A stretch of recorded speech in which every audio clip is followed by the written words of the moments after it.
Pues buenos días a todos. Iniciamos aquí unas jornadas organizadas por el Centro de Documentación Europea, Europa y los retos en el siglo XXI. Agradecemos, por supuesto, al profesor Martínez Ruano su participación en estas jornadas.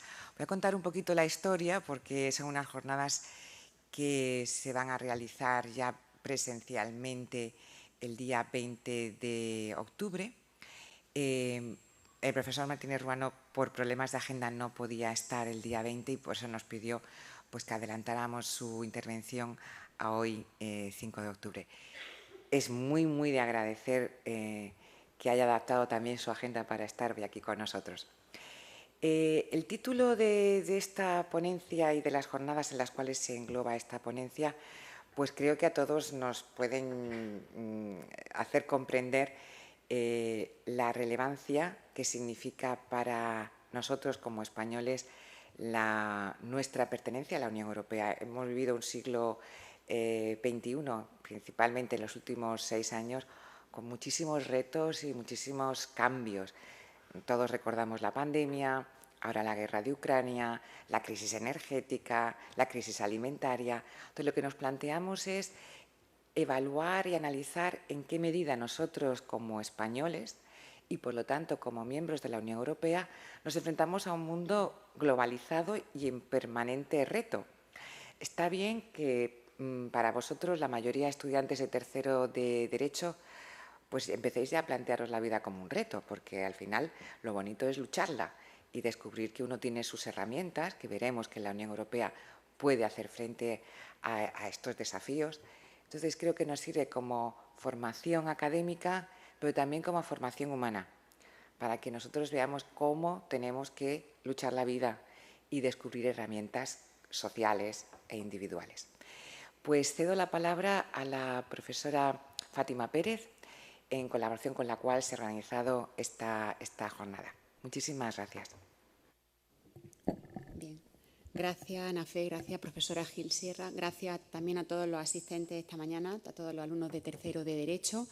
Bueno, me corresponde, porque ha sido un atraco a mano armada, presentar al ponente de esta mañana, al que creo que la mayoría de vosotros conocéis, porque además, antes de marcharse a otra obligación y a otro país, pues fue profesor vuestro. Pedro Martínez Ruano es profesor titular de Derecho Constitucional de la Universidad de Almería, autor, como todos sabéis también, de numerosas publicaciones relacionadas pues, con temas tanto de la parte general como especial del derecho constitucional. Ha sido también miembro de numerosos proyectos de investigación, ha realizado estancias de investigación en distintos países en el extranjero. Además, Pedro fue profesor mío, ahí donde lo veis, cuando yo estaba estudiando el segundo curso de Derecho aquí en esta universidad, pues Pedro, ¿verdad?, venía de la Universidad de Granada y bueno, pues fue profesor mío y a partir de ahí pues ya casi que son 25 años de amistad, ¿no?, de todos los días. Ahora lo echamos mucho de menos. ¿Por qué lo echamos de menos? Porque también sabéis vosotros que desde el año pasado, desde el año 2022, fue nombrado consejero de Educación de los países de Bélgica, Luxemburgo y Países Bajos. Lo he dicho bien, ¿verdad? Y bueno, nos dejó, está en servicios especiales, pues bueno, buscando allí pues nuevas formas de poner en contacto universidades, centros educativos. Y yo creo que es una buena oportunidad también que esta mañana lo escuchemos, aprendamos y que también podáis participar luego, pues si os surge alguna pregunta al respecto. Así que muchísimas gracias a Pedro y a Ana Fe también pues por la iniciativa y el impulso para la organización de esta jornada. Muchas gracias. ¿Se oye? ¿Se oye bien? Sí. Muchas gracias, Ana Fe, profesora Gil Sierra, por organizar estas jornadas tan importantes desde el Centro de Documentación Europea y, sobre todo, en un momento pues, relevante para España. Como todos sabéis, durante esta semana España no forma parte de Schengen. Lo sabéis, ¿no? ¿O no? Bueno, si hubiese llegado ayer como yo en el aeropuerto, en el avión de las 7, habría encontrado una cola de 200 personas en el aeropuerto de Almería, intentando salir, no entrar. ¿Por qué? Porque tenemos la cumbre. Tenemos la cumbre hoy, mañana, de jefes de Estado y de Gobierno de la Unión Europea, y cada vez que hay un evento especial, como puede ser esta cumbre o como fue la visita del Papa a Portugal, los países tienen la capacidad para durante un breve periodo de tiempo, salir de Schengen o establecer de nuevo medidas de control fronterizo. Digo esto para que nos demos cuenta de que formamos parte de un universo, el universo europeo, que no es ninguna utopía, que es una realidad. Que España forma parte de un proyecto conjunto con el resto de países de la Unión Europea para conformar un mejor espacio social para todos. Además, unas jornadas que se enmarcan no en cualquier momento, sino en un momento en el que nos corresponde al Estado español desempeñar la presidencia durante este semestre. Estamos ahora justo en el Ecuador. Por tanto, una jornada absolutamente relevante. Como ha dicho la profesora Gil Sierra, mi intervención estaba prevista para el día 19, pero bueno, era absolutamente imposible estar en España durante esos días. Y como ya tenía prevista estas mini vacaciones de miércoles a domingo desde hacía ya unos cuantos meses, digo, pues nada, digo, pues aprovechando que tengo que ir estos días a Almería, pues movemos un poco la intervención. Muchísimas gracias, como no, Fátima, por tus palabras, que, pues como ya ha dicho ella, son fruto de una amistad ya larga, muchos años compartiendo proyectos pues, académicos y también compartiendo muchos años de vida en esta universidad. Las primeras páginas que he puesto antes de ir a la presentación en PowerPoint, bueno, son de las cabeceras que tienen hoy, pues, el Confidencial, el Diario, el Mundo, el País, los que queráis. Yo me despedí de ustedes, que era a finales de diciembre, ¿no? O de casi todos ustedes, a finales de diciembre. No sé si lo que les dije es que me había tocado la lotería, ¿no? Pues sí, la verdad es que sí, no os voy a engañar, la lotería. Porque me ha permitido, o me está permitiendo durante estos meses, desarrollar un trabajo bonito, pero además en un lugar en donde la perspectiva que uno puede tener de los fenómenos que nos afectan, pues tiene unas connotaciones muy especiales. Al margen de estar desarrollando una actividad laboral en un entorno diplomático, en la embajada, con compañeros de otras consejerías. Claro, no es una embajada que se encuentra en cualquier país, como podría ser la de París o la de Londres, sino que se encuentra en Bruselas, donde se encuentra la capital de la Unión Europea, una capitalidad compartida con otras ciudades, pero en donde se encuentran las principales sedes de las instituciones de la Unión Europea. Parlamento compartido con Estrasburgo, Comisión, Consejo y, como ahora veremos en la presentación, las agencias. Una gran multiplicidad de agencias europeas donde trabajan miles de españoles. Y al margen de que a lo largo de la intervención de hoy veamos cuáles son los retos de la Unión Europea, esta intervención va a ir muy al hilo de lo que tantas veces os comentaba en clase. Tenemos que estar muy abiertos a la hora de desempeñar nuestra actividad profesional fuera de este lugar o este maravilloso entorno en el que nos ha tocado también la suerte de poder vivir, que es Almería, que es maravilloso, que es muy bonito, pero nos ha tocado vivir en un momento de la historia en donde el mundo es un mundo abierto, interconectado, globalizado, y en donde al margen de las oportunidades de trabajo que puedan surgir en nuestro entorno más cercano, hay otras oportunidades maravillosas fuera de aquí. Y la primera de las pestañas, o las dos primeras, bueno, os animo a que empecéis ya a consultarlas y a mirarlas, porque son los perfiles de trabajo que hay en la Unión Europea. No solo en la Comisión, en las distintas direcciones generales.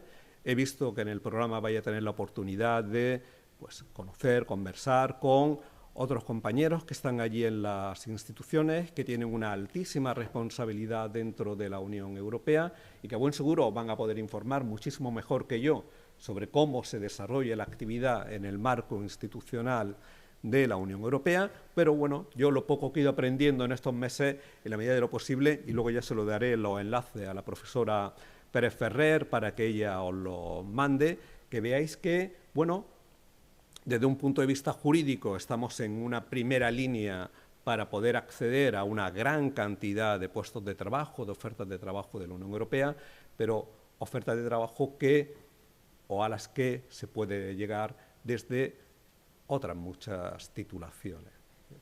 Psicología, sí, sí.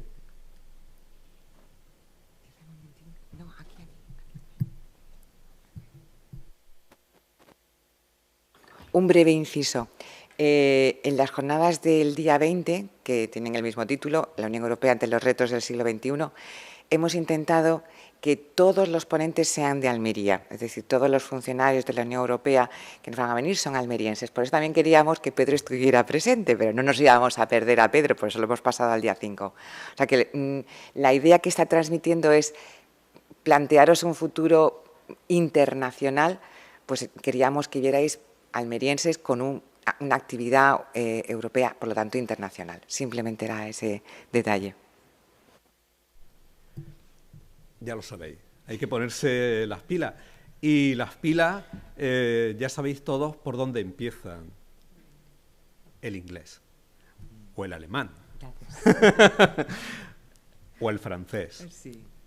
o el italiano, o el inglés y el francés. Y ahora, como me ha faltado poner un enlace a Twitter, luego ahora si me da tiempo, luego lo pongo.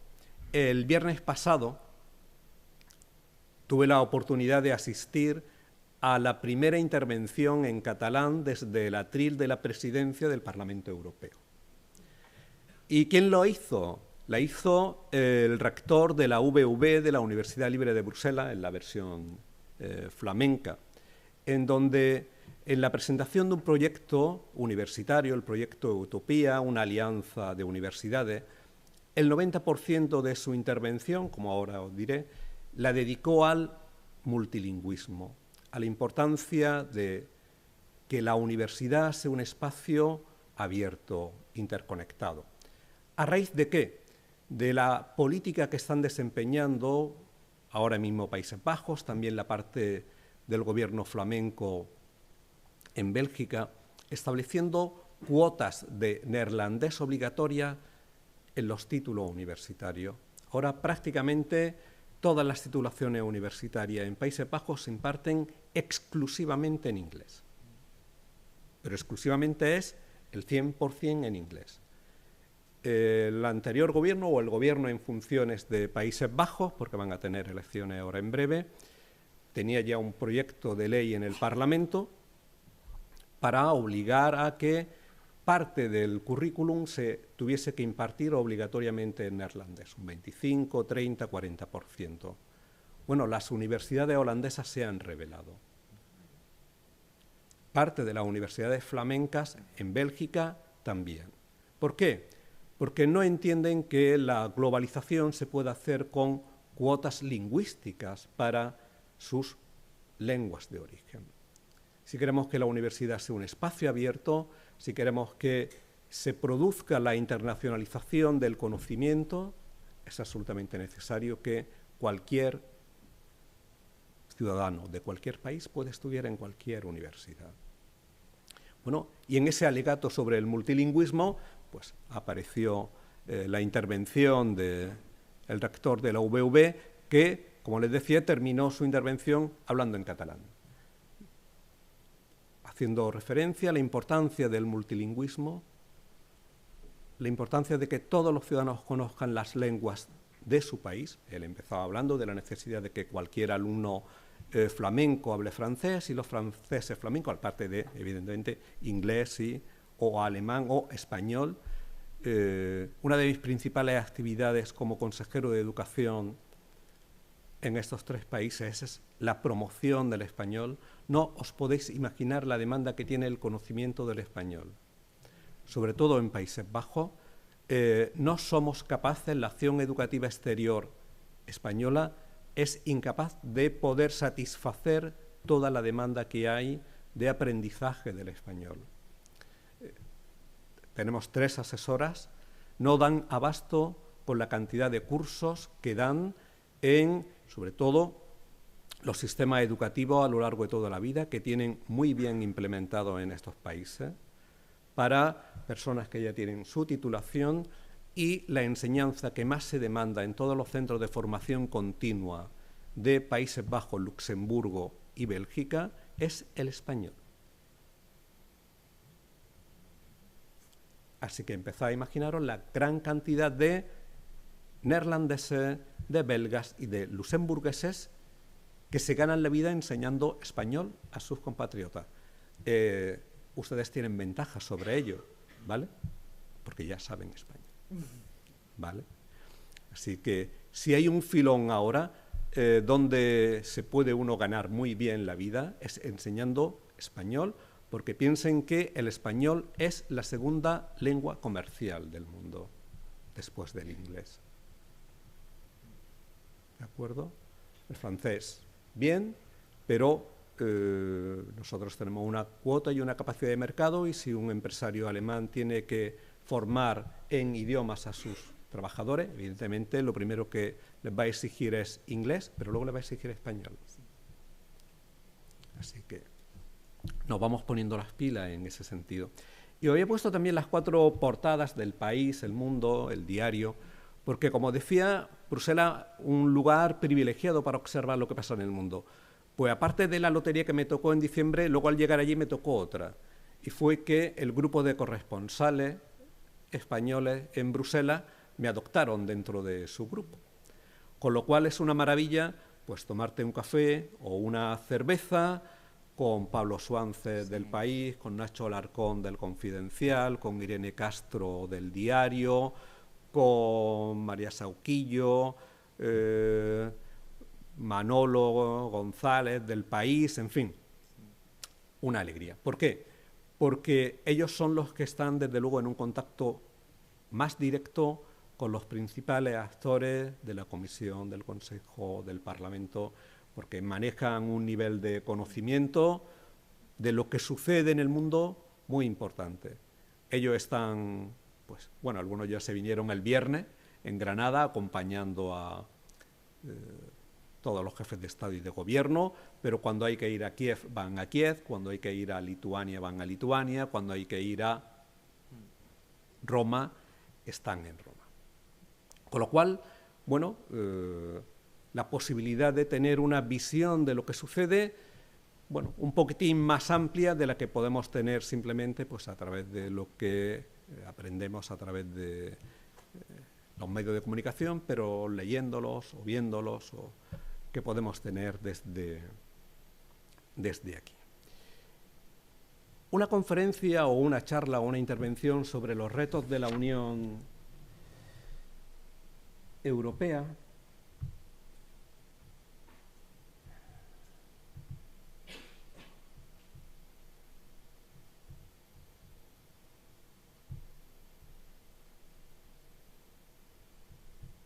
También podéis conseguir información sobre la Unión Europea en el Centro de Documentación Europea de la Universidad de Almería, que está aquí en la universidad y tiene una página web que actualmente diariamente ponemos noticias, convocatorias, o sea que también tenéis un acceso más directo, quizá.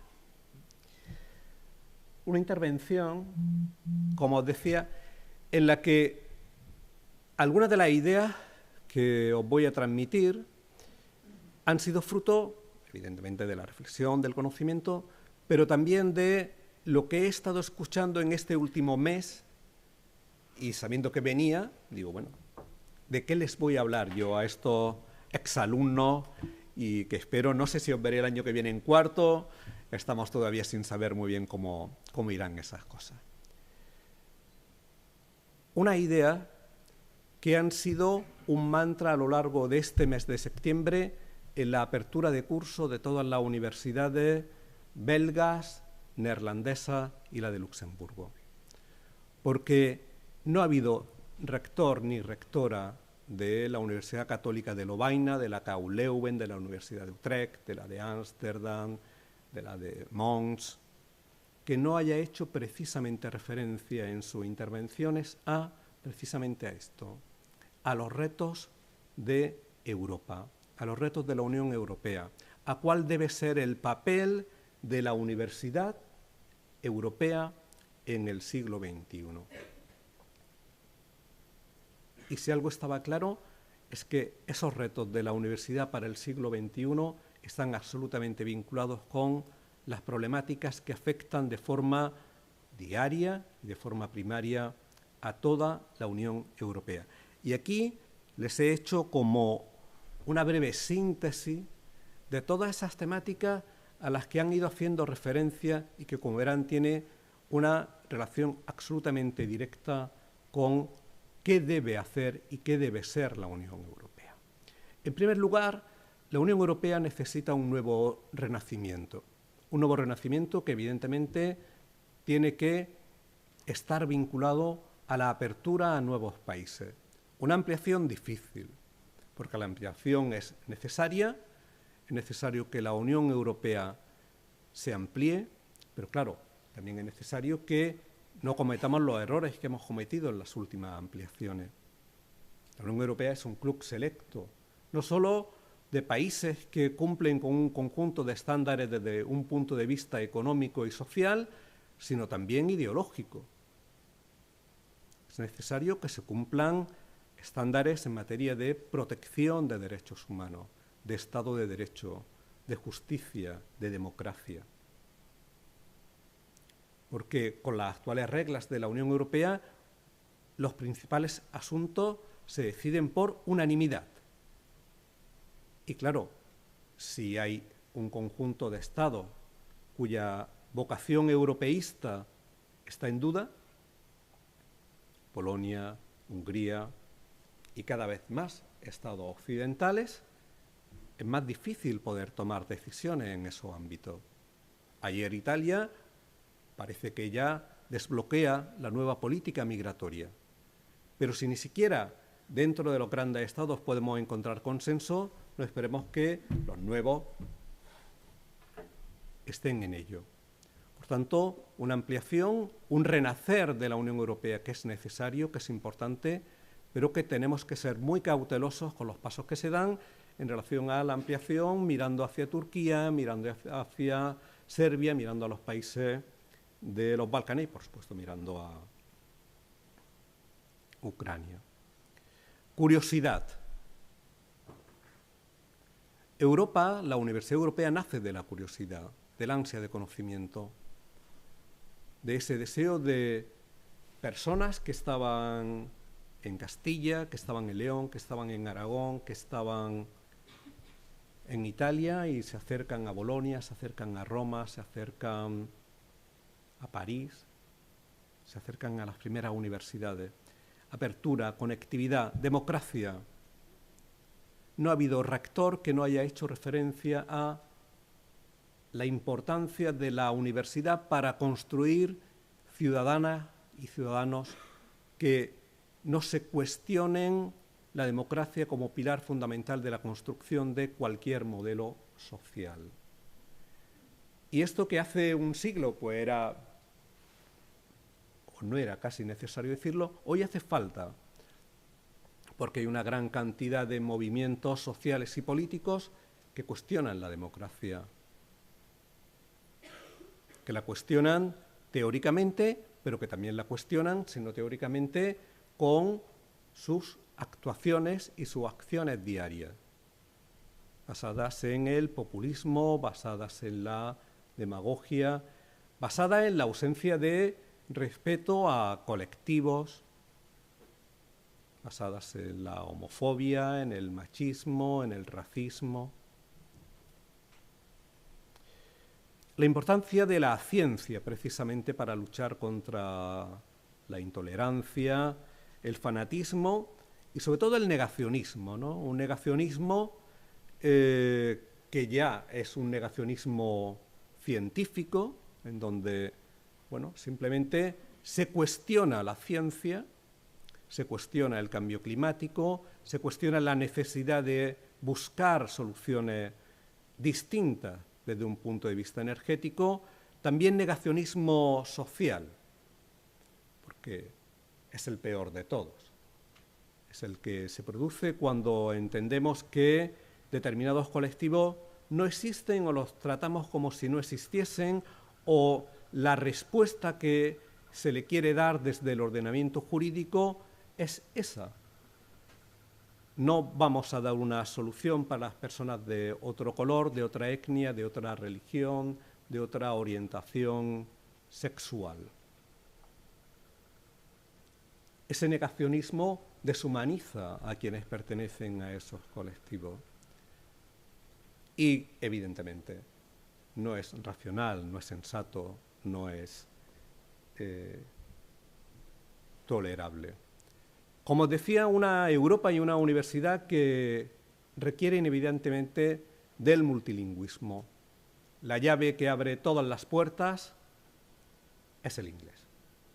Así que hay que ponerse las pilas, si no las tenemos puestas, y si las tenemos puestas, pues ir subiendo, ¿no? Tengo ya el B2, pues un C1, un C2, ¿vale?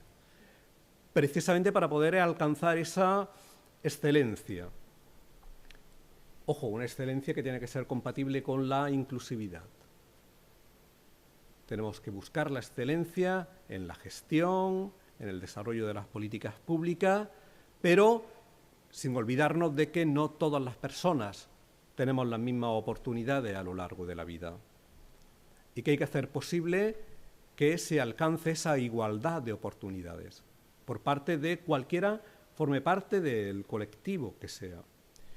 Y por tanto, en la universidad tenemos una responsabilidad muy importante y por ello hay que agradecerle al Centro de Documentación Europea de la Universidad de Almería que organice estas jornadas, porque nosotros somos los responsables en la formación de ustedes, de esas nuevas generaciones que van a liderar los próximos 20, 30 años dentro de la Unión Europea. ¿Retos de la Unión Europea? Bueno, muchísimos, difíciles, no son fáciles de eludir. El primero, desempeñar un correcto papel como agente global. Y no es fácil ser un contendiente de tú a tú con Estados Unidos, con China, con Rusia, con un sistema de gestión de la globalización política en Naciones Unidas que ha quedado obsoleto, en donde, bueno, las 5 potencias vencedoras de la Segunda Guerra Mundial tienen capacidad de veto, pero la Unión Europea por sí misma no. Sí, ya se nos invita como Unión Europea, interviene la presidenta de la Comisión, von der Leyen, pero nosotros no tenemos una capacidad de veto que tiene Francia por sí misma o que tiene Gran Bretaña por sí misma. Los estados emergentes, ¿cómo vamos a relacionarnos con ellos? Claro, ahora ya con Rusia ya sabemos que ahora lo de llevarse bien es complicado, pero ¿cuáles van a ser nuestras relaciones con India? ¿Cuáles van a ser nuestras relaciones con Brasil? Bueno, ¿cuál va a ser nuestra relación con África en el siglo XXI? Los países centroafricanos están en una pirámide demográfica muy parecida a la de la India. Ya saben que India ya está desbancando a China desde un punto de vista económico y humano, pero es que con África no está pasando lo mismo. ¿Dónde va a buscar trabajo o dónde van a buscar trabajo esos 400, 500 millones de jóvenes centroafricanos? Zaire, Congo. ¿A dónde van a venir a buscar trabajo? ¿Van a ir a China? Por muy potencia comercial que sea. ¿Van a ir a India? ¿Van a ir a Brasil a buscar trabajo? ¿Van a ir a Estados Unidos a buscar trabajo? ¿O van a venir a Europa a buscar un futuro mejor? Porque en sus países de origen no va a ser posible absorber esa gran cantidad de jóvenes. Pues tenemos que estar preparados. Y si algo te ofrece esta visión bruselense, es que hay una gran diversidad de respuestas a la hora de poder diseñar políticas de integración. Allí en 50 kilómetros a la redonda puedes ver qué respuesta se da desde Países Bajos, qué respuesta da el gobierno flamenco, qué respuesta da el gobierno valón, qué respuesta da la Federación Wallonie-Bruselas, qué respuesta da Luxemburgo en relación a la integración. ¿Sabían ustedes que el 25% de la población de Luxemburgo es portuguesa?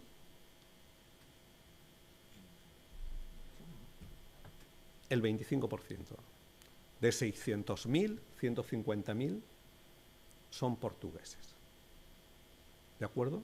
Bueno, vamos a ser capaces de integrar. ¿Cómo los vamos a integrar? ¿Qué modelo de respeto mutuo vamos a establecer? Y luego África, como os decía ahí, con dificultades, ¿vale? Porque Wagner está en África. Estos Wagner ucranios, rusos en Ucrania, están en África también. Están en el Sahel, están en Mali, ¿vale? Hay soldados españoles que han luchado, se han tenido que enfrentar a Wagner. Mali, bueno, ayudándole a nuestros amigos franceses. Los retos, ya los sabemos. No creo que no los conozcan ustedes de sobra. El medio ambiente. ¿Qué política medioambiental tiene que desarrollar la Unión Europea o potenciar la Unión Europea? La energía, la guerra de Ucrania, la economía post-COVID, la migración. El Brexit, ¿cómo lo gestionamos? Y todo ello con otros países, otros estados, en donde las principales fuerzas políticas son nacionalistas, populistas, sobre todo antieuropeístas. ¿Cómo gestionamos la inteligencia artificial, las nuevas tecnologías y sobre todo también el problema o el reto de la ampliación? Y por tanto, estos retos suponen amenazas. Esas amenazas hemos de ser conscientes de que no son una elucubración, sino de que son ciertas. De que se ve amenazada nuestra paz social, se ve amenazado nuestro medio ambiente, se ve amenazada nuestra capacidad energética, se ve amenazado nuestro sistema económico, nuestro modelo productivo y, por tanto, en última instancia, lo que se ve amenazado es nuestro modelo de vida. Y, por tanto, estos retos de la Unión Europea, lo que yo no quiero es que ustedes piensen que es algo abstracto, porque no lo es. Es algo muy concreto, es algo real. Si la Unión Europea nace por algo, y en su momento nacen las comunidades europeas, es precisamente para garantizar paz en Europa. Una Europa cuya historia se puede narrar a través de las guerras en el occidente europeo en los últimos 2000 años. Esa había sido nuestra historia.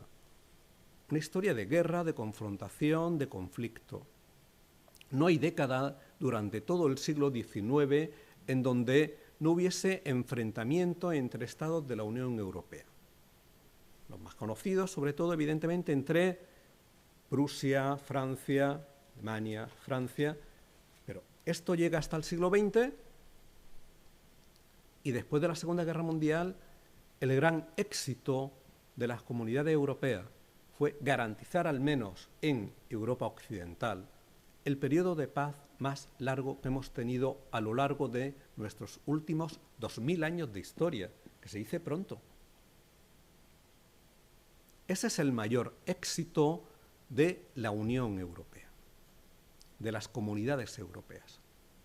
Un modelo de organización política que es un modelo de organización social, porque precisamente para garantizar esa paz y esa paz social es inevitable que el poder político intervenga en los procesos económicos, controle la agricultura, controle la energía, controle el carbón y el acero, que era una de las grandes disputas entre Francia y Alemania, que controle la producción de energía nuclear. Y por eso nacen las tres comunidades, la Comunidad Económica Europea, la CECA, del carbón y el acero, y la Euratom. Pero ese proyecto económico ya saben ustedes que se ha convertido en un proyecto político, en un proyecto de naturaleza constitucional, con una organización evidentemente jurídico-política, con un parlamento, con una comisión, con un consejo y, por tanto, con todos los caracteres básicos de cualquier modelo de organización jurídico-política moderno. Un poder político estructurado, separado, organizado, dividido, un conjunto de derechos y libertades de los ciudadanos de la Unión Europea. O sea, un modelo constitucional con su parte orgánica y su parte dogmática, con un derecho de la Unión Europea que ya saben ustedes que goza de primacía y de efecto directo sobre el derecho de los Estados, con lo cual nos hace ya que empecemos a cuestionarnos la relatividad de la supremacía constitucional. Bueno, cuando vemos las competencias que tiene la Unión Europea y sobre las materias sobre las cuales su derecho prevalece sobre de los Estados, pues inevitablemente al final hemos de cuestionarnos inevitablemente si el derecho constitucional sigue siendo la cúspide de nuestro ordenamiento o es un segundo escalón o un segundo nivel. Prioridades de la Unión Europea. Vamos mal de tiempo, ¿verdad? Sí. Pues lo vemos muy rápido. Estas son las prioridades de la Unión Europea institucionalmente hablando. Proteger a los ciudadanos y sus libertades. Desarrollar una buena base económica, sólida, dinámica, una Europa climáticamente neutra, ecológica, justa, social, promover nuestros valores, un pacto verde, adaptada a la era digital, al servicio de las personas, una Europa fuerte, apostar por nuestro modelo de vida, democracia. Bueno, lo que hemos visto. ¿Y con Europa qué hacemos? Europa, o el proyecto europeo, comenzó siendo una utopía, pero esa utopía ya no está. Europa existe, es nuestra realidad, igual que lo es el municipio, igual que lo es la comunidad autónoma, igual que es el Estado, con una diferencia, y es que donde se adoptan las decisiones que más nos afectan es en Europa. Y por tanto, vinculada a esta intervención mía, que era un poco retos, un poco elecciones al Parlamento Europeo, que tenemos el próximo año, me parece que del jueves 6 al domingo 9 de junio, porque no es un día, sino dentro de ese ámbito cada Estado puede elegir la fecha más adecuada, lo que hemos de ser conscientes es de que lo que nos estamos jugando es el futuro de Europa, que es nuestro futuro. No sé por qué extraña razón la participación electoral es inversamente proporcional a la importancia de las decisiones que se toman en ese ámbito.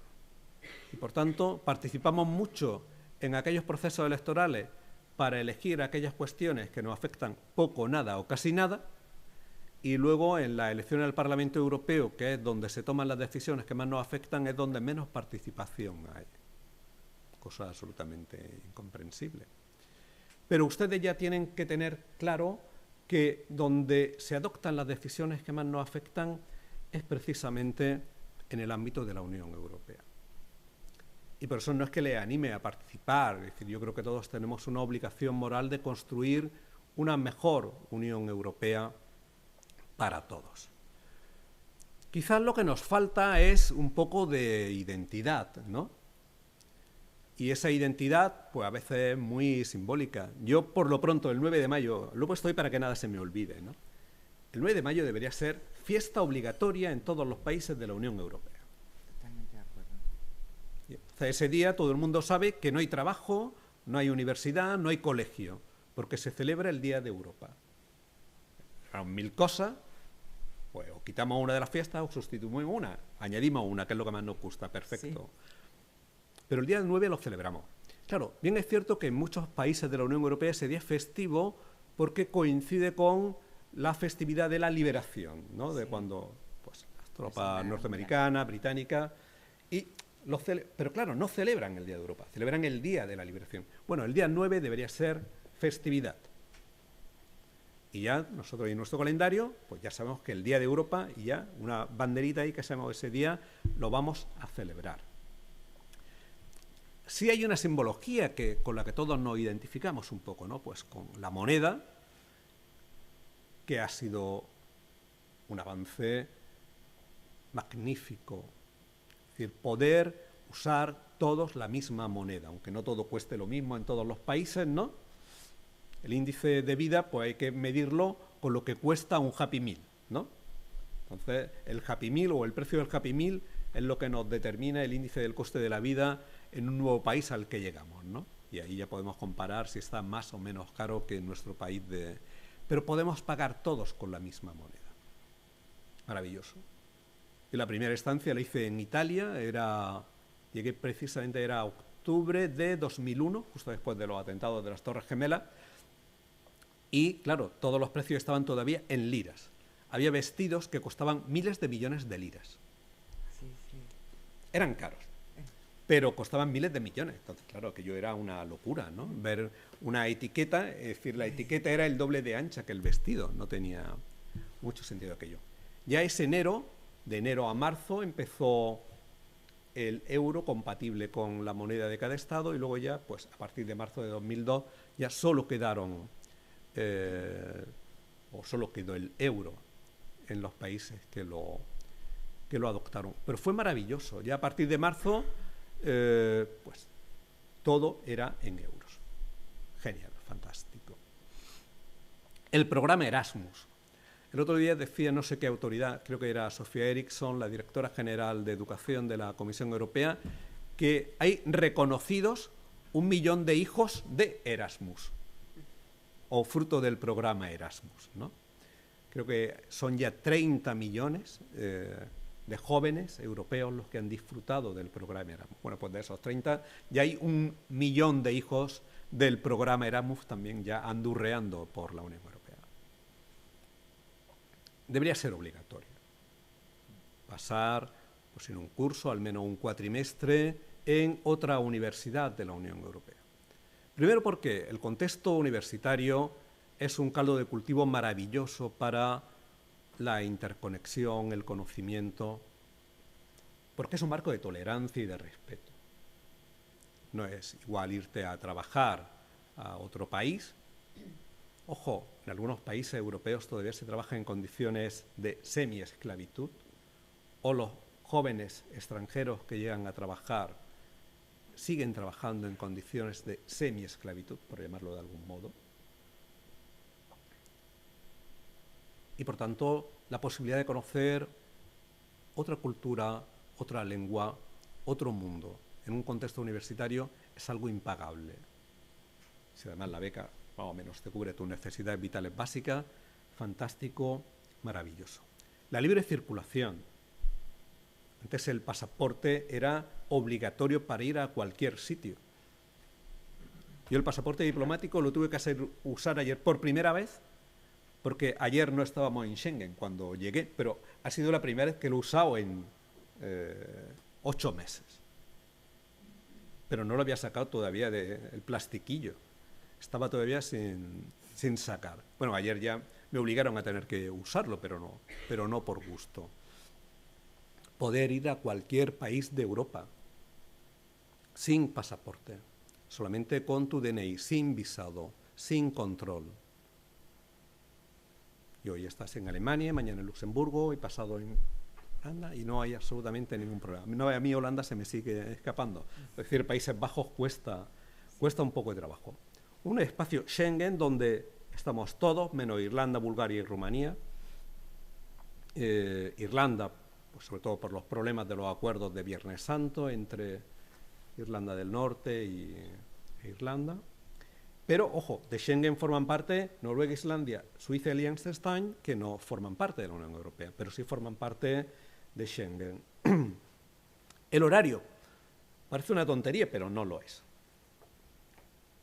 Que el horario en el aeropuerto de origen y de destino y en la estación de tren de origen y de destino sea el mismo, ayuda mucho. Eso que parece absurdo, pues no lo es. Es decir, que tú sepas que cuando te montas en un tren en Holanda y llegas a Alemania, pues el uso horario, no tienes que cambiar el reloj cuando cambias de país. Bueno, eso hace que haya a lo mejor alguna dificultad lumínica en algún país, o en verano o en invierno, pero hace en fin, cómodas muchas interacciones. Piensen sobre todo también en el ámbito económico, en la bolsa, en el intercambio comercial, en el intercambio de información. ¿De acuerdo? Y eso, con un uso horario común, se facilita todo mucho. Y ahí, pues, de todos, pues, 18 estados tenemos la misma hora, salvo Irlanda y Portugal por un lado, y luego ya Grecia, Rumanía, Bulgaria, Estonia, Letonia, Lituania y Finlandia por el otro. Como os decía, la Unión Europea, ámbito donde se toman las decisiones que más nos afectan. ¿Que cuáles son?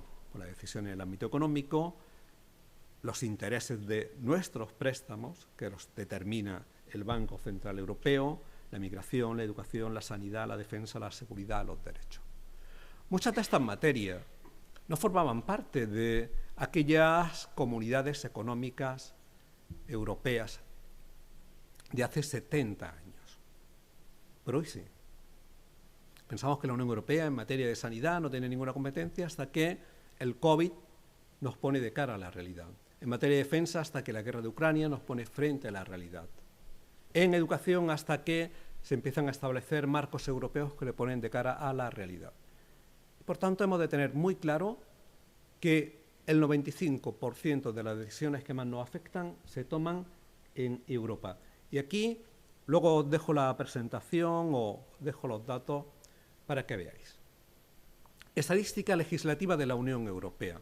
Año 2022. La Unión Europea produjo 617 actos legislativos.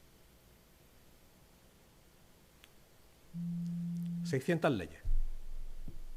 Compárenlo con la producción normativa que incorpora a nuestro ordenamiento jurídico el Estado, 20 leyes al año, como mucho, o la Comunidad Autónoma de Andalucía, más o menos lo mismo.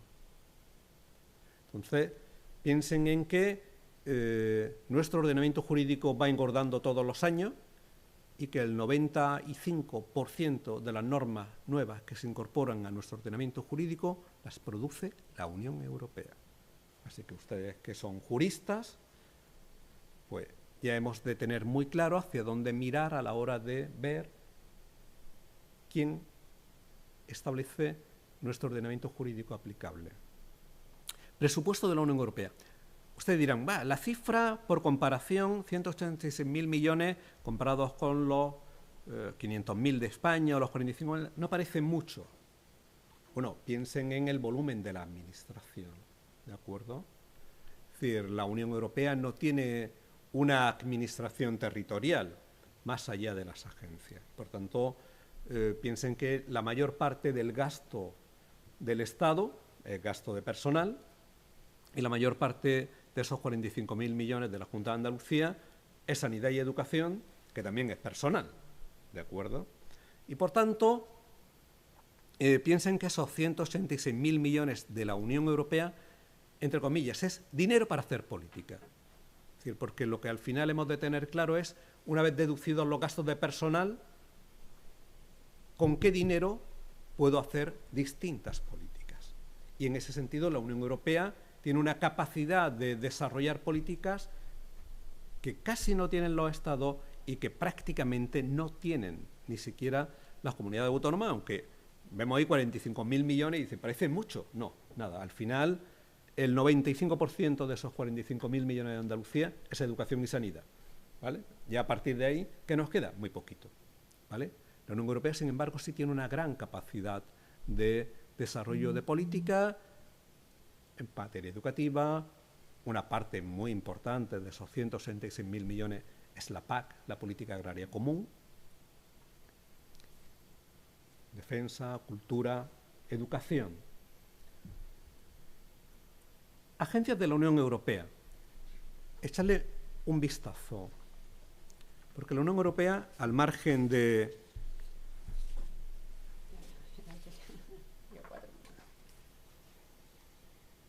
el personal que trabaja allí en la Comisión, hay una multiplicidad de agencias diseminadas a lo largo de todos los países de la Unión. No sé si visteis la noticia el otro día de, bueno, hay una nueva agencia económica y está ahí, pues, Madrid luchando con París para ver quién se queda con ella. Es decir, se puede trabajar para la Unión Europea en Sevilla, ¿vale? En el REA, en la Agencia de Investigación Europea. En Alicante, en la Oficina de Patentes, ¿vale? Elecciones al Parlamento Europeo. Una tabla con los distintos países de la Unión Europea y la formación política a la que pertenecen esos diputados. Esta es la composición actual del Parlamento Europeo. Un Parlamento absolutamente fragmentado, como el nuestro. En las últimas elecciones fue necesaria la coalición del Grupo Popular, el Socialista y los liberales para alcanzar mayoría absoluta. 3. Para estas elecciones, alcanzar esos 352 diputados, que son la mayoría absoluta, va a requerir 3 o 4 fuerzas políticas como mínimo. Y es muy importante porque el Parlamento o la Unión Europea tiene un sistema de gobierno parlamentario, como nosotros, y es el Parlamento el que elige al presidente de la Comisión. ¿De acuerdo? Bueno, lo vamos a tener o va a ser complicado. Esto nos lleva a ir pensando en otros modelos de elección de los ejecutivos, donde a lo mejor hay que empezar a ir optando en Europa por modelos de elección directa del presidente de la Comisión, del presidente del Gobierno, porque un Parlamento fragmentado tiene dificultades para desarrollar sus funciones, muchas dificultades. En la Europa de la segunda o de la posguerra, de la Segunda Guerra Mundial, con un bipartidismo claro en todos los países entre partido socialdemócrata y demócrata cristiano, era fácil. Pero el modelo parlamentario, en la actualidad, con parlamentos muy fragmentados, es muy poco funcional. Ya tendremos que buscar soluciones a esa problemática. ¿Peculiaridades de este proceso? Bueno, ya las conocen. Aquí, aplicándose la misma fórmula DON, no tiene ninguna distorsión, porque como es circunscripción única estatal, ya la fórmula DON, que es tan mala en una circunscripción única estatal, es fantástica, maravillosa, porque como todo el mundo puede apreciar, es una fórmula absolutamente proporcional. Claro, no es lo mismo repartir 50, 60 o 70 escaños en todo el Estado que repartir 3 en Cuenca. 3 en Cuenca, muy proporcional no puede ser cuando se presentan 6 o 7 formaciones políticas muy igualadas. El derecho de sufragio, claro. No solo podemos votar nosotros, sino también nuestro vecino alemán, británico, bueno, el británico ya no, italiano, que goza también de ese derecho de participación política en el país en el que resida. El problema de la abstención, bueno, pues tendremos que luchar contra ella, haciéndole ver, sobre todo a nosotros, a nuestros vecinos, a nuestros familiares, que lo que se decide no es que sea muy importante, sino lo más importante.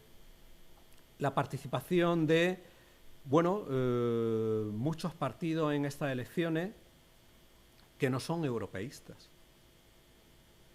y que van a obtener precisamente por esa alta abstención, entre comillas, de los ciudadanos no polarizados, una sobrerepresentación en el Parlamento Europeo. Es decir, si algo podemos observar es que en el Parlamento Europeo hay una sobrerepresentación de partidos no europeístas que no se corresponde con su presencia en los parlamentos estatales. Entonces, si sumando todos los parlamentos estatales, los partidos no europeístas no llegan al 5% en el Parlamento Europeo, ojo, en estas elecciones pueden llegar al 40%. ¿Por qué? porque los ciudadanos no polarizados en las elecciones del Parlamento Europeo no votan. Ahora, los antieuropeístas van a votar todos. ¿Vale? Entonces, en un proceso electoral en donde el porcentaje de votación es del 50%, ¿vale? Si alguien tiene el 5% y su 5% va a votar, ya no es el 5, ya es el 10. Y eso hay que tenerlo muy en cuenta. ¿Y eso qué va a hacer? Va a hacer, primero, que el año que viene la elección de la presidencia de la Comisión sea muy difícil. Fíjense, estando de acuerdo el Partido Popular, el Grupo Socialista y los liberales en que posiblemente lo mejor sea que von der Leyen siga, pues ni estando de acuerdo las tres principales formaciones políticas europeas, va a ser sencillo que von der Leyen siga. Lo cual nos pone de manifiesto ante qué tipo de parlamento nos vamos a encontrar. Ojo, y luego esas formaciones políticas, ya hemos visto lo que acaba de suceder en Eslovaquia, que van a hacer muy difícil la toma de decisiones por unanimidad. Yo no tengo nada más que deciros. A vuestra disposición, por si tenéis alguna pregunta, sé que tenéis clase ahora mismo. Lamento este batiburrillo de ideas en tan poco tiempo, pero sobre todo, tened muy claro que nuestro futuro más cercano pues, no está aquí, no está en Almería, posiblemente no esté en España, y en cualquier caso lo que sí tenemos que estar es preparados, por si algún día os pasa como a mí, que estáis en clase, os suena el teléfono y alguien te dice, te tienes que ir. Pues preparaos para que cuando llegue ese día, si no lo vais buscando a conciencia, pues no haya ningún problema en decir que sí, que preparados para, entre todos, organizar un mejor futuro. Muchísimas gracias y espero volver a veros muy pronto como profesor o simplemente en el campus o simplemente cruzándonos por aquí, por Almería. Muchas gracias.